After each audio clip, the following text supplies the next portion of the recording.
They come from the warmth of Miami and the cold steel of the USS Cape Cod. They have said their goodbyes, packed their dreams, and are prepared to say hello to victory far, far from home. These American boxers are now politically, socially, and geographically about as far away from home as they can get. Moscow, the Soviet Union. And they are the first group of athletes since the summit between Ronald Reagan and General Secretary Gorbachev to visit the Soviet Union. And in light of that, they are more than athletes concerned with winning and losing. They are ambassadors for the United States. I'm Al Troutwig in Red Square, and the sights here are impressive indeed. The Kremlin and St. Basil's Cathedral, and not far from here, the Olympic Sports Center, where today the United States amateur boxing team and the Soviet amateur boxing team will exchange ideas and a few punches. Today on ABC's Wide World Journey to the Soviet Union, full of desire and a heart the size of the USA. Maybe they thought their opponent would be the fantasy man built by computers, the bad guy they saw in the movies. In their mind, what lay ahead was a tremendous personal test, a confrontation of tremendous proportion. Hopefully, they weren't so naive as to have these images poison their thoughts. I must break it. Because they weren't boxing in Hollywood.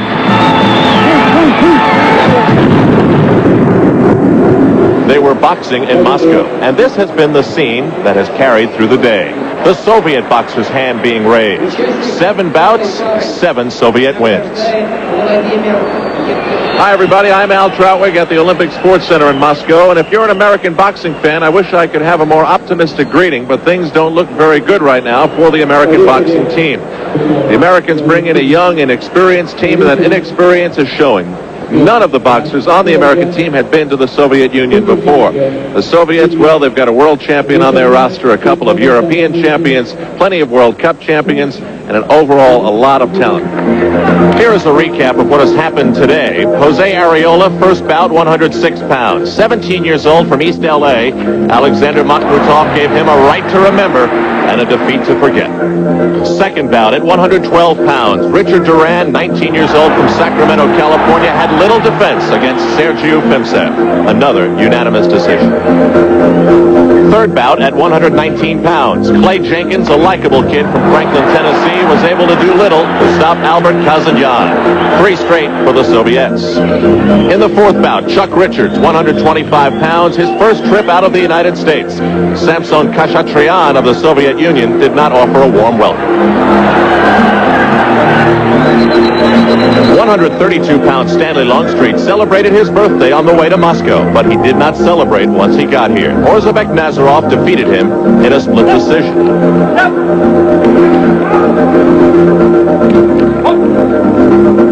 Then it was Nick Kourouris, the U.S. amateur champion who had come in with so many dreams. The 20-year-old from St. Louis, Missouri, was fighting Vasily Shishov. He was 25 and had more experience, and it showed.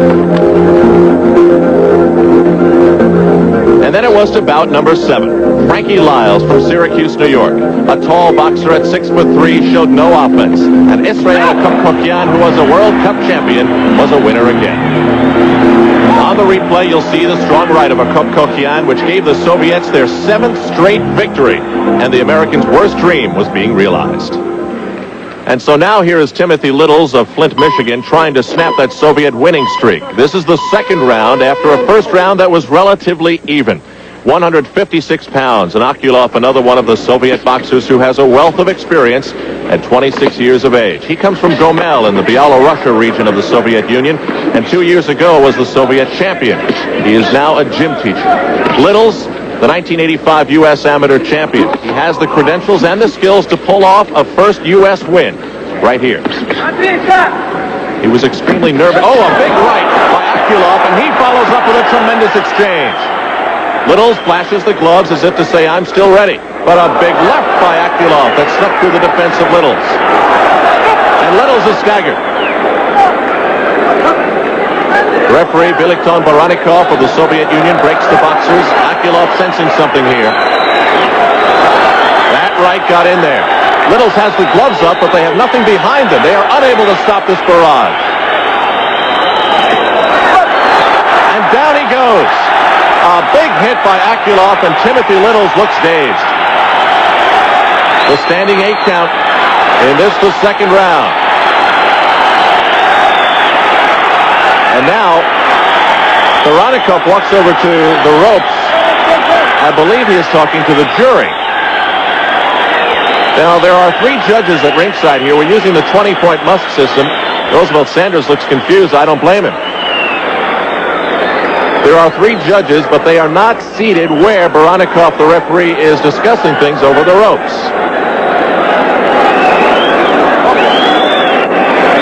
Littles was very nervous yesterday when I talked to him, thinking ahead, and now Voronikov is, I believe this fight is over.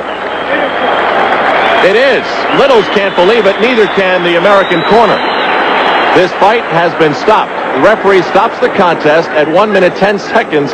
Akulov gets a kiss from his corner man at 1 minute 10 seconds of the second round. Littles really did take it on the chin many times in this round.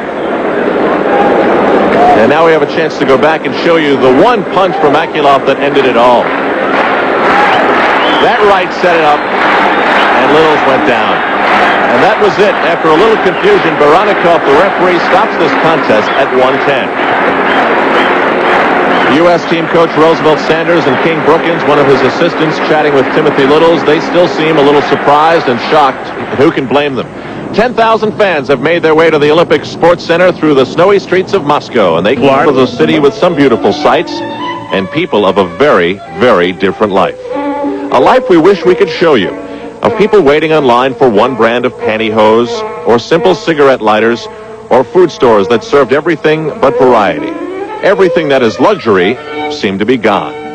There are smiles to be seen, plenty of friendly people to be met. It is simply to be remembered that their culture is different. Their expectations of life are lower. Their demands are fewer. And because of that, an American in Moscow can certainly feel very foreign and have his eyes open wider than ever before. The American team realized that and tried to prepare their boxers by holding a conference for them with Sergei Alashinsky, a Soviet immigrant, before they left. He offered some of his impressions that they could file away for future use. But actually, all these meetings, they are under the supervision of Communist Party. So the KGB agents and the party officials, they will be very strictly supervise you. What about the food up there? Is it similar to the United States? Yeah, it's similar, but it's not such a variety of food like you have here. Not so much fruits, not so much vegetables. So actually, I think that you will be fed, with meat or cutlet. It's meat and bread together. Maybe some fruit, some vegetables, but it's not so variety of food. Potatoes, of course, it's like, and many soups. But I doubt that something really delicious. To be sure, the culinary jury is still out on the decision about Soviet food. In the Sport Hotel restaurant where the boxing team stayed, some things looked very familiar, while others did not. On just about every table, you could find plenty of cheese, and that was a welcome sight. And to go along with it, lots of thick bread that you really needed to sink your teeth into. The Americans searched for oranges for a few days, and they found them. And they taught the cook how to make French toast. It was a cultural exchange for the stomach. The Soviet hosts did their best to entertain their visitors and make everyone feel at home. Believe it or not, they wound up singing in English.